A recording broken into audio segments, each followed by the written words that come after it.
welcome to Season 1, Episode 15 of the Grave Consequences Podcast. I am Caleb B, and that is where you can follow me on Twitter. Follow the show on Twitter at GC_cast, and as always, follow Social Suplex at Social Suplex. Subscribe to the Social Suplex Podcast Network wherever you download your podcast. And please, if you love my velvety tones, listen to me every Wednesday night at 9 o'clock Central on Eddie and Caleb's HeroCast. We review every hero movie in chronological order.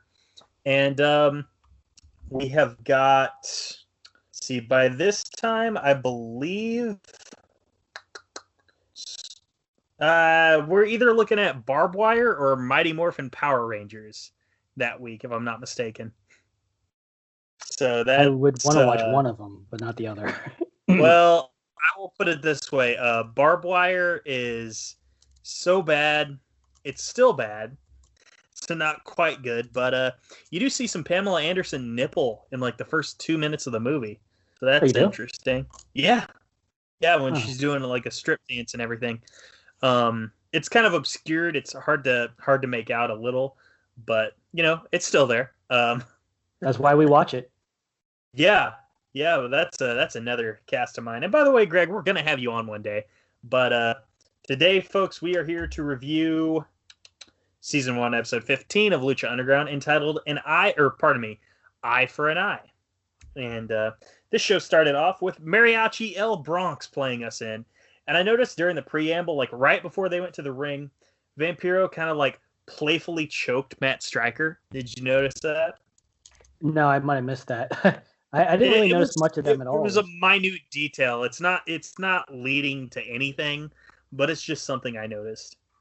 Well, sometimes I feel the same way. Sometimes I want to choke Vampiro, but, you know.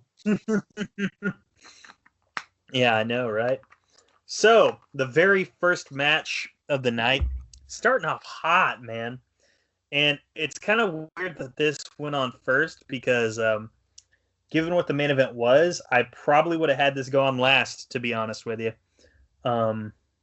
We had Mil Muertes versus Chavo Guerrero, and the first thing to notice that the announcers point out, that even the live crowd points out, where's Katrina? Because Mil Muertes was here alone. Yeah, and that plays into the story throughout the match as it goes on, because you think Mil's going to go in there to just annihilate Chavo, but Chavo starts getting some offense when he starts doing some limb targeting. Yeah, and what turned the tide, Greg? Well, eventually Katrina comes down to the ring, and they point out that Mil starts getting more aggressive and more dominating. He starts taking Chavo out with, you know, right hands, and the closer she gets, the stronger he gets, and until she takes out the rock, and it mesmerizes him. She moves it, and he moves along with it. So we're starting to learn, you know, the source of her power over Mil. One thing they mentioned too, that Mil said, we both asked this question because Mil was saying Mexico will get its revenge or something, and we were like, is he really going to defend Mexico? Does he really care? He doesn't care about Mexico. He just wanted to beat up Blue Demon, and Chavo took that away from him. So now he wants to take Chavo out. It's pretty important. It's one of those, like, how dare you, man? Like, that was my kill, and you took it from me, man. Like a guy, like an angry friend during a game of COD or something. But, man, yeah, like, Chavo... Oh, by the way, Mil wins by DQ when Chavo uses the chair, and the best thing of it is, like, Mil Muertes is so pissed off, the chair shot doesn't even affect him. No, he no-sells it. And then he just starts a full-on assault. Yeah, he punches the chair. He punches it right out of his hands. Yeah. Chavo eats a hell of a flatliner, which those flatliners are always good from Mil Muertes. And I believe the flatliner was actually on the chair. It was. Yeah. And then I noticed, like, he is basically demanding Katrina come in the ring, and he's, like, demanding her to do the lick of death, and she very reluctantly does the lick of death. And then, I don't know, Mil's just freaking angry with her, because he grabs her by the throat, and he's gonna flatline her, And that's when Ray Phoenix shows up and he makes the save, man. Well, I mean, And and just to correct you real quick, yeah. she actually doesn't do the kiss look of death. She refuses. Pardon me. And at this point That's why you're in the here, Craig. series, yeah. Well, and at this point in the series, like me and you know their relationship, but when you first start, you don't really know who's in charge of this relationship. She's the goddess of death, and he seems to be like a monster from hell, but you don't know who's in charge, and you get mixed signals here because she's not. I mean, they're making her seems like almost like the damsel in distress, except for she won't budge. She'll stand up for herself. She refuses. She stands up to him, and then that's when Phoenix came out. Yeah, Phoenix came down, got her out of the ring, and then Katrina holds up the stone, and then pulls in Ray Phoenix for a kiss and stares daggers through Mil Muertes as they're kissing. Yeah, and if someone ever kisses you like that, never looking at you but looking at someone else, that means that you're a means to an end, and you're really not much more besides a piece in a game. Yeah. So this may not be good news for Phoenix, that's for sure. But yeah, you're absolutely right there, man. But hey, I wouldn't turn down a kiss from Katrina. Would you? It'd be insane. No. Yeah. Exactly. She got real succubi energy, you know? Next up, we see the formerly unknown angry Asian lady, now known as the Black Lotus, breaking into a building. I presume it's the temple, but at this point, we don't know.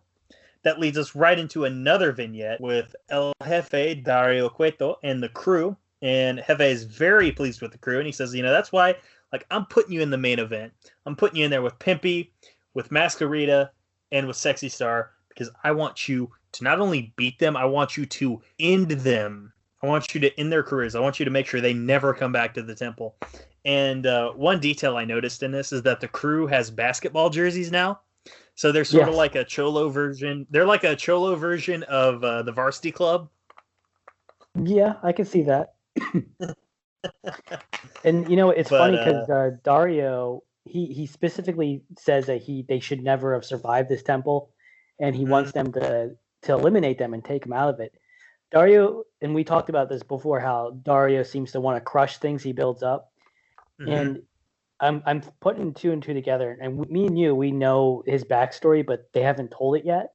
Yeah. Dario hates weakness, so as soon as he senses blood in the water, is when he tries to destroy you. So and it's my theory that he's projecting like it's reminding him of himself at one point when he was weak and he hates it. Yeah. So anytime he sees weakness, he has to destroy it because he doesn't want to be reminded of his own weakness. I mean, it's a wrestling show, so did they put that much detail into it? Is it that much? Is it that deep of a character? I don't know, but I'm putting two and two together, and I'm getting there to this conclusion. I don't know, man. I mean, they had some of that writing crew was non-wrestling, so I mean, it's possible they did put that much thought into it, man. I mean, there's got to be, because it makes so much sense. Like the way characters, there's no Mark Burnett. Mark Burnett doesn't put his name on just anything. So I mean, I'm just saying. I mean, there's so much, and I forgot to mention this, but the Mil versus Chavo is a heel versus heel match. Yeah, which I like because after a while you get tired of the same babyface nonsense where they get distracted by something stupid, or they refuse to do something they should do because they're conflicted about something stupid. I like that because it kind of forces it to be more blow for blow. Like one guy might rake the other guy's eyes, that's fine. The other guy's going to rake the other guy's eyes. The other guy's going to use a chair. The other guy's going to use a chair. I prefer heel versus heel matches. And you're seeing that a lot in AEW. I know we talk about other promotions too much, but AEW I've seen people say like there's a lot of heels. There's not really a lot of faces. I kind of like that because that means, heels will fight heels. Like we just had Jericho versus MJF. There's a little bit more unpredictability. Yeah. It's wrestling, so how much is there? If you've been watching it, you can kind of predict certain things, but it's still, you get tired of just the dumb distractions. Like, a manager distracted them. They don't want to do this because it means something to their honor. It's just, you're getting a fight. Yeah, exactly. That's the thing. Like, these aren't necessarily like sportsmen. I mean, they're here for a fight, you know. They're not here for honor or dignity or whatever. Some of them are, like some of them are more noble, like Prince Puma. But other than that, I mean, basically, like a lot of these characters, it's just a means to an end. Mm-hmm. And I Like like it. It's these refreshing. wins, these winning these matches means more money, means a better life. So it Mm-hmm. makes sense, you know. Speaking of making sense, we go to the ring and the lovely Melissa Santos introduces Son of Havoc, but Evilise gets on the mic and she says, you know, since you're such a loser, I figure I'll get my hands dirty and show you how winning is done. And like, damn, like she is a real bitch, man. Like even self-professed, like she is a bitch, dude. Hey, man, you know what? She might be, but when someone tells you who they are, and it's Mhm. listen, because at least they're telling you who they are instead of someone that surprises you. Yes, exactly. That's You know, worse. she outright says like she is the baddest bitch in the building, and at this point, I'm kind of inclined to agree. Uh, so She'll get that taken Evilise, away from her though. Eventually, she gets that title taken away from her from someone who yes. does wrestle in AEW. But I think that's a season or two away. Ooh, I think I know who you're talking about, but you can tell me off the air. I will. Um, okay, awesome. Her opponent is Angelico. So Angelico recently, was it last week or 2 weeks ago? Angelico beat Son of Havoc after some more miscommunication from Evilise and Son of Havoc. It might have been last week, and this week it was supposed to be Havoc versus Angelico, but she chose to fight his battles for him. Hmm. Yeah. Oh, by the way, that whole like she's a bitch thing, like I'm quoting Vampiro. Like Vampiro is the one that pointed it out. Oh, she says it too. Yeah. But Angelico, like I noticed during the match, like Angelico wasn't taking it seriously, like, and he does these faux gentleman spots, like he brings her in for a dip, and he like holds back on his punches initially and everything. And at one point though, Angelico does a move that ends with her landing the entire like front of her body, you know, face, chest, midsection, you know, front, the knees and everything, landing right on the ring. And Matt Stryker says that's a $12,000 fall. Now, what could that be referring to? Oh, damn. I missed that. You missed that, huh? Yeah. Oh man, that's great. That's Not a terrible. lot of it to report in the action. I mean, this was a lot more about story. And Evilise actually gets the win after Son of Havoc kicks Angelico in the back, distracting him. And Evilise goes on to celebrate and completely ignore and even scold Son of Havoc. Like, see, that's how it's done. That's how it's done. You know, just completely ignoring the fact that, like, oh, you won because your boyfriend helped you. Yeah, and the whole match is Angelico alluding to like, hey, lose your boyfriend, your loser Yeah. boyfriend, and get with me, and we'll have sex. And that's basically all it is. Is him trying to Yeah.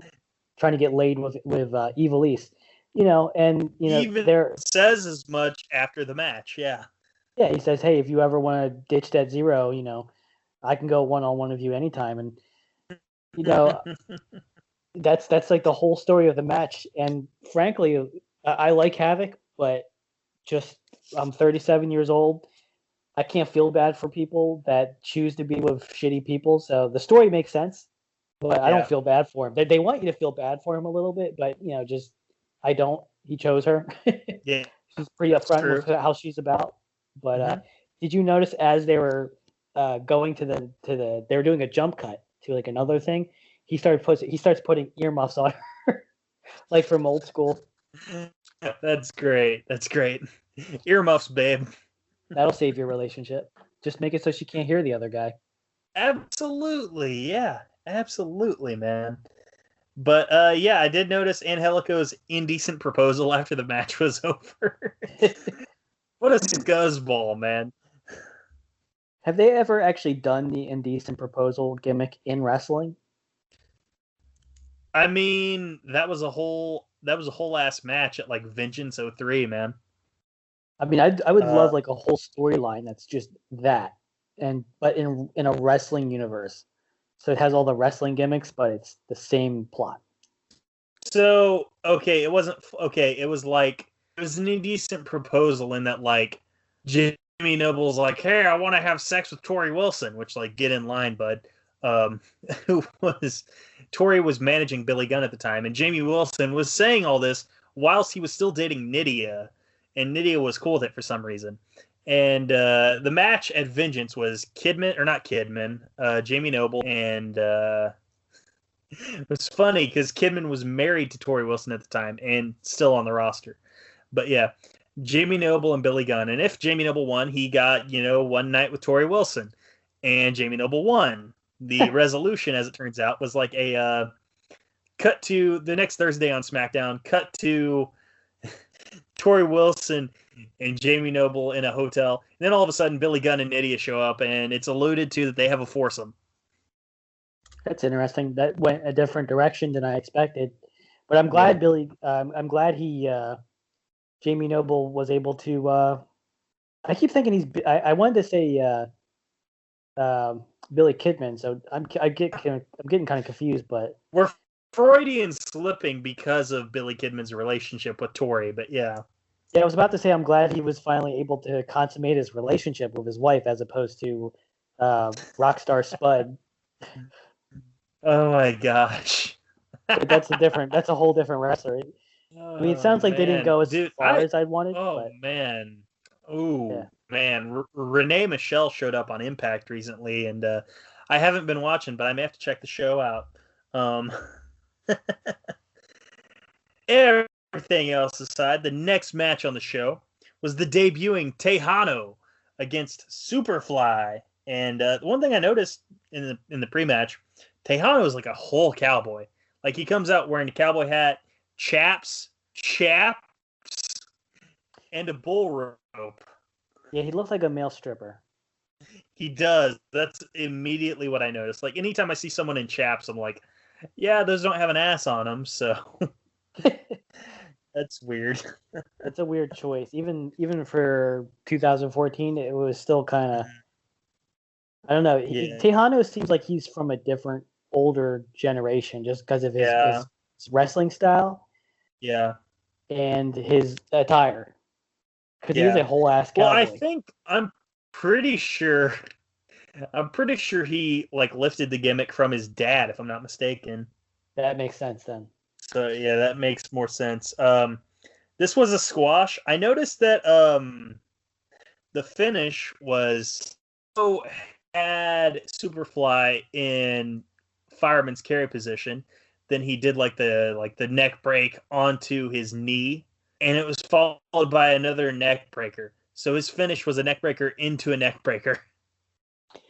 Yeah, it wasn't the most coolest finisher, but he was using devastating moves technically. So I know I should complain because I like that kind of stuff where it's different or it targets a body part or it makes sense why it would hurt.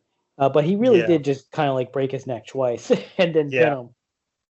So it's kind of cool when you talk about it, but it wasn't a very overwhelmingly great match. It'd be like if Shawn Michaels' finisher was a super kick and then a sweet chin music. It's the same move. Yeah, I didn't think about it like that. I mean, if there was nothing wrong with the match. Like if you were to give it a star rating, I'd give it a 3 flat. I guess, yeah. It's nothing. I can't. I don't usually rate squashes, so if I rated it, I'd say a 3. But yeah. Yeah, and that would be fine because it is a squash match. I mean, I think the only thing Superfly got was a headlock, and he switched his leg positions to kind of like get more leverage and pressure on it. But that was it was just Tejano. Yeah. Yeah, well, I mean, that's kind of, Lucharon does this right, man. Like, when they bring in debutantes, they typically, like, will show out. Like, the only exception was King Cuerno, but he's doing well for himself now, so forth. But after the match, the AAA Mega Champion, Alberto El Patron, shows up atop the stairs. And I noticed, like, when Tejano sees him, like, he's calling for him. He's like, come on. Like Joker in Dark Knight. He's like, hit me. And then all of a sudden, when AEP gets down from the stairs and kind of runs toward the ring, Tejano powders right after.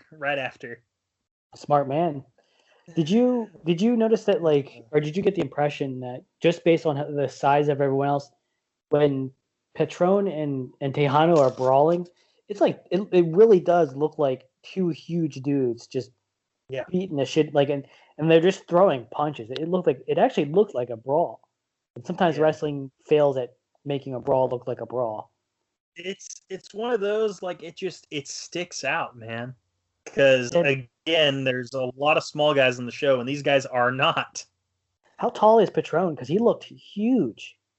Patron, he's at least a 6'er, man. He's got to be like, I don't know. I want to say he's at least 6'2", but could he be 6'4"? 6'5". Oh wow, yeah, because he's tall. Because he was taller than Tejano, and Tejano is taller than most of the crowd and other wrestlers. Yeah. Now that's 6'5", maybe a gimmick 6'5", and he may be like a shoot 6'3", but whatever. Because I think Tejano is 6'4". Okay, gotcha. I don't hold me to that because I'm not a Tejano expert. I won't. But I did notice that. I did notice that when security comes in and tries to clear everyone out, and Tejano powders and he's gone, Alberto grabs the bull rope and like starts swinging it around to clear them out. I thought that was nice. Get them out of there. You don't need them. Yeah, exactly. Next up, we had El Jefe and Brian Cage in the back in his office, I believe. Cage shows up. He's like, "Come on, like, I got rid of Puma, I got rid of Conan. I want to be champion. Make me champion." And Jefe's like, I can't really do that. What I can do is give you a match next week with Prince Puma. It won't be for the title, but if you win, you will get another title shot. So we've got Prince Puma in, I believe, the first ever non-title match for the Lucha Underground champion against Brian Cage. And if Cage should win, he will get a title shot. Chavo, I believe right after this, Chavo walks in, right? Yes. Chavo says, "I quit. I'm done. Tell Mexico they win." Yeah, I wasn't complaining. Sorry. No, me either. I will certainly not miss Chavo. And spoiler alert, I just wish he would have stayed gone longer. Yeah. Then we cut to the Black Lotus face to face with Matanza, who we cannot see. We don't know what Matanza looks like, but she's standing there face to face with him.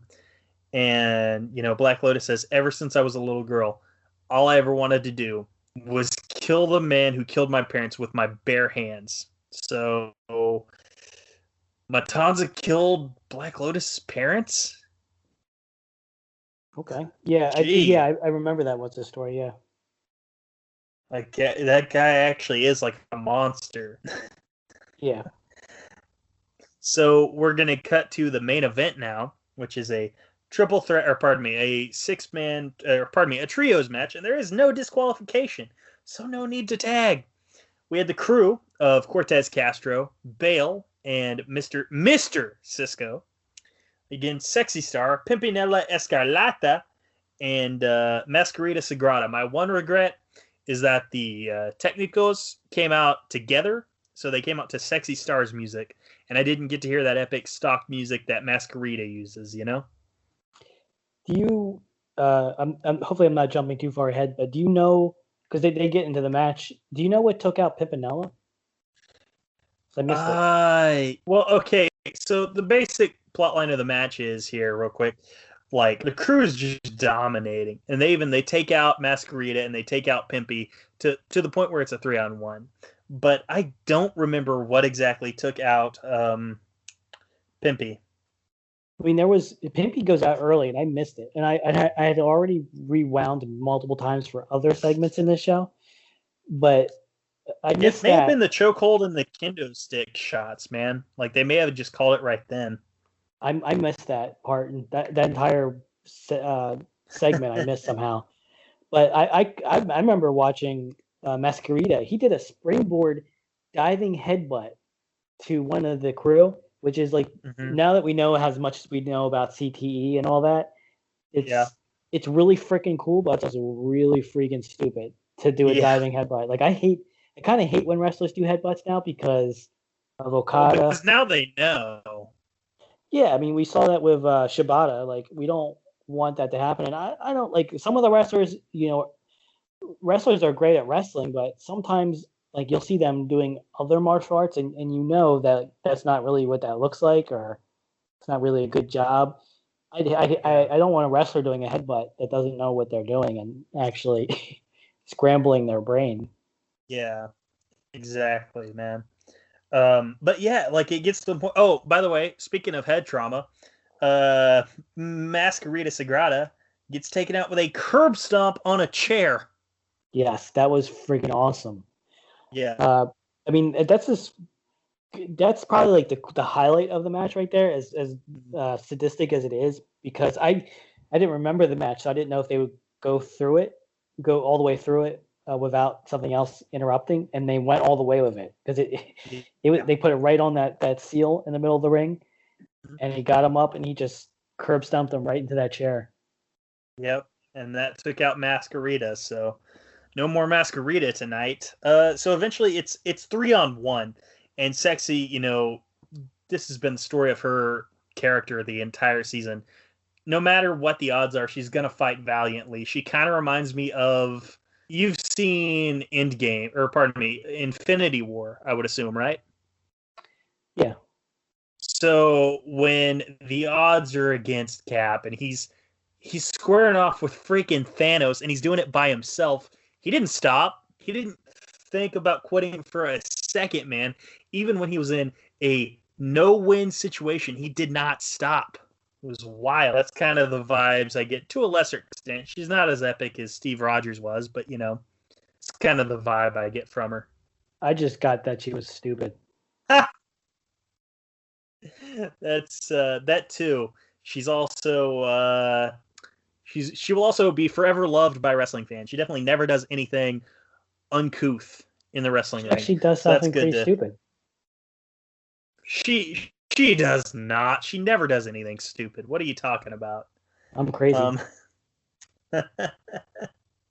So eventually it gets to a point where, oh, by the way, Cisco nearly hits a top rope powerbomb, but it gets countered into a Rana for 2 for Sexy Star. So Sexy Star nearly wins the match, even by herself. The 3 wolves are surrounding Sexy Star when Big Ryck shows up. Big Ryck shows up. Sexy eventually pins Bale to win. There were 2 things I noticed, though, with the finish. One, Bale's shoulders were up. Did you notice that? I think I remember it being kind of a fast count, too. Yeah, so may have been a Boyle Heights screw job in effect there. And also, Big Ryck, clean shaven, no beard. He looks kind of weird with no beard. I agree. And this is why I thought they weren't going to do the curb stomp, because I knew Big Ryck was going to interrupt. But he waited until the very end. Even the title of the show was an eye for an eye. So yeah, it was coming. Yeah. He waited a long time. And it's kind of like a really fast face turn for him. Like too much. It's really fast. Like he went from heel to face really fast. And if it weren't for the fact that they were trying to build Sexy up as like a never give up, never surrender type of hero. Yeah. I would say that he's not much of a face because he took as long as it takes the Nightmare family to come out and save the day. See, that's why the Nightmare family has Austin, King Ass and Prince Ass in the group, because they will make that quick save when they have to. Does that make Colt Duke Ass? Hey, no. Maybe. I forgot. Yeah, Billy Gunn has 2 sons in wrestling. That's wild. They kind of just threw it at me that one. I was watching YouTube and I saw the Gun Club versus 3 people. I was like, oh, a handicap. And they're like, oh, it's his son Colt. I'm like, wait, he has 2? They're both wrestlers? That's great, man. That's great. But yeah, shoulder was up, so screw job there. That sucks. Big Ryck, clean shaven. That looks weird. The only time he ever looked more weird was in 2012 in WWE. He started to grow out his hair, but it didn't grow in all the way because I guess he's old.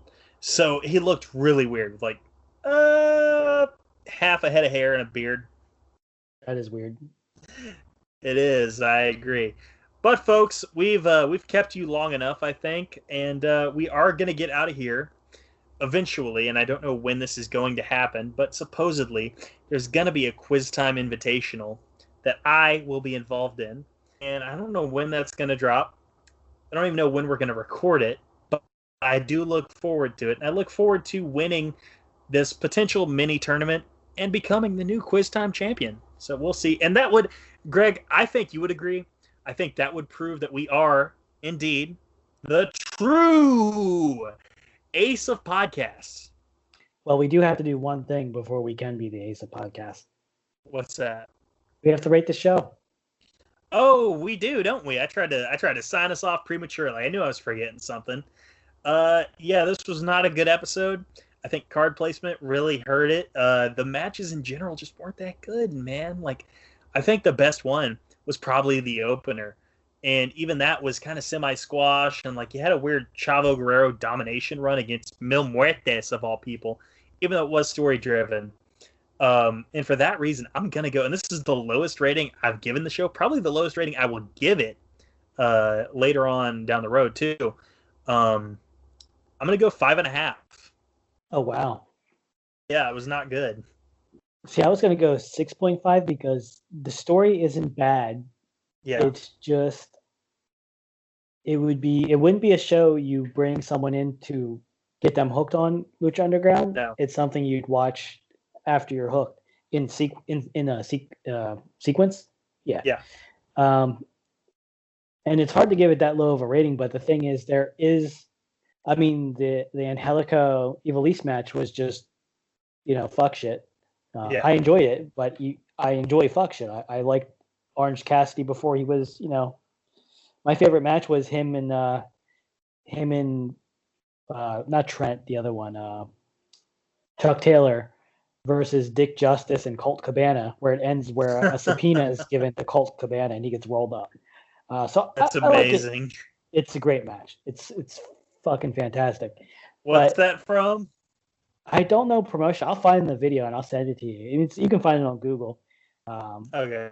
It's like the second Dick Justice Orange Cassidy match I'd seen because I went down a rabbit hole. But it's the story's there. It's just not all the stories are as interesting. I'm not interested in Sexy Star. I don't care about Chavo. I care about Phoenix and Mil Muertes, and I know where that's going is going to be way better than what we got here. I don't care about Tejano. It's not a filler episode, but it's like one of those necessary episodes. It's a setup episode. It's setting up everything, but it's all set up. Yeah. So I'm gonna give it a 6.5. Okay, well, I do respect your opinion, although I disagree. Again, folks, just remember that we are and we will forever be the true ace of podcasts. Wouldn't you agree? Of course. Absolutely. Folks, that's our show. Thank you for listening. God bless you. And have a great morning, noon, or night. Goodbye. Folks, we are not alone here on the Social Suplex Podcast Network. There are plenty of other great shows on here. None as great as ours, of course. But we have on this lineup a bevy of great shows, including 8-Bit Suplex, hosted by Sandy Gaviria and Josh McLaughlin, even though he hates me for some reason. We also have All Things Elite, hosted by Austin S. and my boy, my fellow Okie, Floyd Johnson Jr. Again, that's All Things Elite. That covers AEW, and it does it in a damn good way. We got Get in the Ring, DJ Cooks, great host. Also, he hosts a show called The Great Match Generator, and I believe once or twice you've been on that show, if I'm not mistaken, right, Greg? I was on the first one. We've also got Grown Men Watch This Shit. Again, that's James Vanderbeek and Chris Bryan. Two great guys, in my opinion. Another show, New Japan Centric, Keeping It Strong Style, hosted by Jeremy Donovan and the young boy Josh Smith. A couple of great guys, in my opinion. Loads of great people on this network, if you notice the theme. Also, of course, we got the OGs of Social Suplex. We got One Nation Radio, hosted by Rich Latta and James Boyd every Sunday on the network. We've also got the Ricky and Clive Wrestling Show. Last but not least, I love those guys. They're my homies from Scotland. Ricky, you are one handsome devil, and you guys put on a great podcast. And always remember to listen to the Grave Consequences podcast, or there will be grave consequences.